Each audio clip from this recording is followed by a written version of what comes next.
உனக்கு எதிராக இருந்த அனைத்தும் உனக்கு ஆதரவாக மாற ஆரம்பித்து விட்டது. இன்னும் 2 மாதங்களில் நீ நினைத்தபடி பல நிகழ்வுகள் நடக்கப் போகிறது. அதற்குள் அவசரப்பட்டு நீ பொறுமையை இழந்து எதுவும் செய்துவிடாதே. எல்லா விஷயங்களையும் நான் ரகசியமாகவே செய்து தருகிறேன். யாருடைய கண்களில் கண்ணீர் துளிகள் கசிந்து உருகி ஓடுகின்றனவோ அவர்கள் ஆத்மார்த்தமாக வேண்டுகிறார்கள் என்று அர்த்தம். மற்றவர்கள் அந்த அவசியத்தில் இல்லை என்பதால் மேம்போக்காக வேண்டுகிறார்கள்.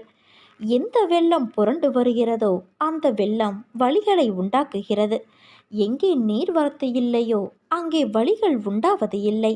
இதுதான் கண்ணீரோடு வேண்டுகிற வேண்டுதலுக்கும் கடமைக்காக வேண்டுகிற வேண்டுதலுக்கும் இடையேயுள்ள வித்தியாசம். என்னிடம் இருந்து பற்றி கொண்டாயே என கேட்டு அழாதே. நீ என்னை பற்றி கொண்டு என்னிடம் இருக்கிறாயே, நான் என்ன பேறு பெற்றவன் என எண்ணி அழுது என்னை போற்று. என்னை வணங்குவதற்காக பூஜை புனஸ்காரங்கள் செய்வதையும் பிறர் பாராட்ட நடந்து கொள்வதையும் தவிர்த்துவிடு. நான் இதை விரும்புவது கிடையாது. வெளிப்படையான ஆடம்பர வழிபாட்டுக்கு நான் முக்கியத்துவம் தருவது இல்லை. காரணம், அதை செய்வதற்கான பலனை உடனே அடைந்து விட முடியும். அதற்கு மேல் பலனை எதிர்பார்க்க முடியாது அல்லவா? ஆத்மார்த்தமாக இதயத்திற்குள் என்னை குடியேற்றி அங்கே என்னை வழிபடு. அப்போது உன் மனதும் செயலும் யாருக்கும் தெரியாது. அனைத்தும் ரகசியமாக இருப்பதால் நானும் எல்லா விஷயங்களையும் ரகசியமாகவே செய்து தருவேன். பொறுமையும் தன்னம்பிக்கையும் தான் தைரியம். அதை நீ தொலைத்து விடாதே. எப்பொழுது நீ எந்த பிரச்சனைகளை சந்திக்க நேர்ந்தாலும் அதை எதிர்த்து போராட கற்றுக்கொள். அப்போது அது உன்னை காப்பாற்றும். ஆனால் எது நடந்தாலும், நீ எதை எதை செய்திருந்தாலும் அதை நீ உணரும் தருணத்தில் அனைத்தையும் நான் மன்னித்து உன்னை ஆசிர்வதிப்பேன். சகிப்புத்தன்மை இல்லை என்றால் உன் நிலை மிகவும் கவலைக்கிடமாகும். இதை மட்டும் நினைவில் வைத்துக்கொண்டு வாழ கற்றுக்கொள். நீ எவ்வளவு பெரிய வம்சாவளியை சேர்ந்திருந்தாலும், ஒழுக்கத்தோடும் சிறந்த நற்குணங்களோடு இருந்தாலும், வறுமையின் காரணமாக மிகவும் கடினமான சூழ்நிலையில் இருந்தாலும், அனைத்தையும் ஏற்றுக்கொள்ளும் மன தூய்மையும் தன்னலமற்ற சிந்தனைகளும் எண்ணங்களும் இல்லை என்றால் எதையுமே நீ எதிர்கொள்ள முடியாது, சாதிக்கவும் முடியாது. மிகவும் முக்கியம் சகிப்புத்தன்மை. இது மட்டும் உன் வாழ்க்கையில் இல்லாவிட்டால் உன் வாழ்க்கையே பறிபோகிவிடும். நான் பக்கபலமாக இருந்தாலும், நானே அனைத்திற்கும் சர்வாதிகாரி என்றாலும், அனைத்தும் எனக்கு கட்டுப்பட்டு இருந்தாலும், உன்னிடம் நிலையான உண்மையான பக்தியும் இருந்தால் மட்டுமே நான் உன்னை அனைத்திலும் இருந்து பாதுகாக்க முடியும். நம்பிக்கையையும் சகிப்புத்தன்மையையும் உனது தைரியத்தையும் தான் நான் உன்னிடமிருந்து எதிர்பார்க்கிறேன். உன் வருகைக்காக நான் காத்திருக்கிறேன். நான் உனக்கு உனது மனநிலையை புரிந்து கொண்டு அழைப்பு விடுத்திருக்கிறேன். என் அழைப்பை ஏற்று விரைந்து வா என் குழந்தையே. அம்மா உனக்காக என் விழி திறந்து என் ஆலயத்தில் உனக்காகவே காத்திருக்கிறேன். என் அனுமதியின்றி எதுவும் நடக்காது. எவரையும் நெருங்க முடியாது. என் அனுமதியின்றி என் மண்ணில் பாதம் பதிக்க முடியாது. உனக்கு ஏற்பட்ட துயரங்கள் அனைத்தும் உன்னை விட்டு விலகிவிடும்.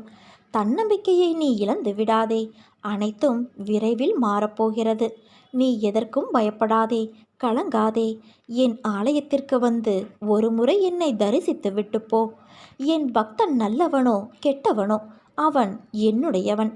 அவனுக்கும் எனக்கும் இடையே பேதம் எதுவுமே கிடையாது. இப்போது அவன் பொறுப்பு முழுவதும் என்னிடமே உள்ளது குழந்தையே. நீ சுகமாக இருப்பதற்கு பல விஷயங்கள் இருக்க, இல்லாத ஒன்றிற்காகவும் நிலைக்காத ஒன்றிற்காகவும் ஏன் வருத்தப்படுகிறாய்? உன் வருத்தம் உன்னை தடுமாற வைக்கிறது. அந்த தடுமாற்றம் உனக்கு பயத்தை கொடுக்கிறது.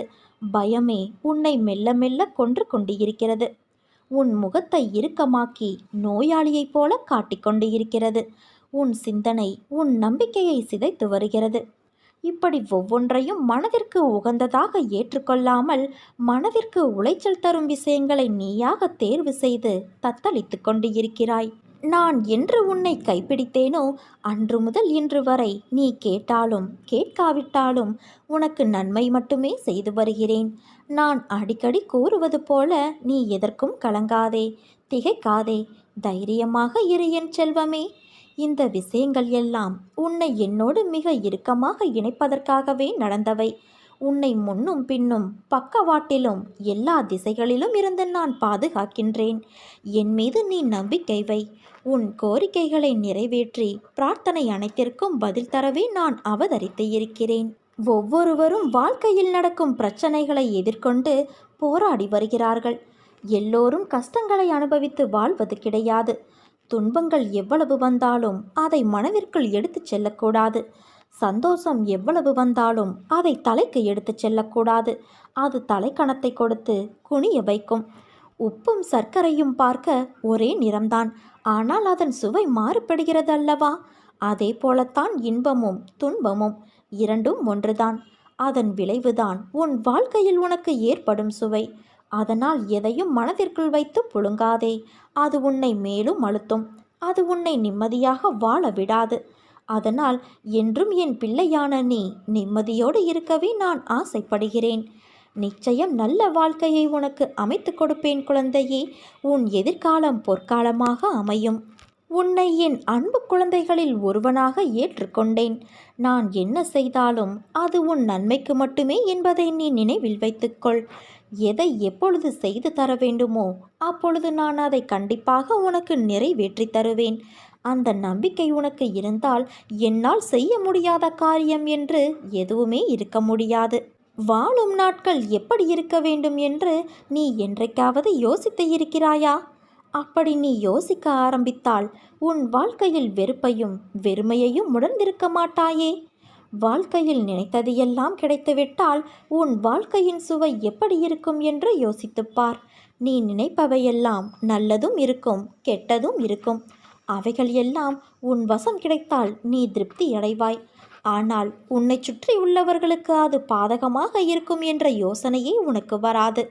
நீ என்று உன் விருப்பங்கள், உன் கனவு, உன் ஆசை, உன் லட்சியம் என்று வாழ்ந்தால் சுயநலமாய் நீ மட்டும்தான் உன் வாழ்க்கையில் ஒத்தையாக இருப்பாய், ஓசையில்லாத இசைக்கருவி போல.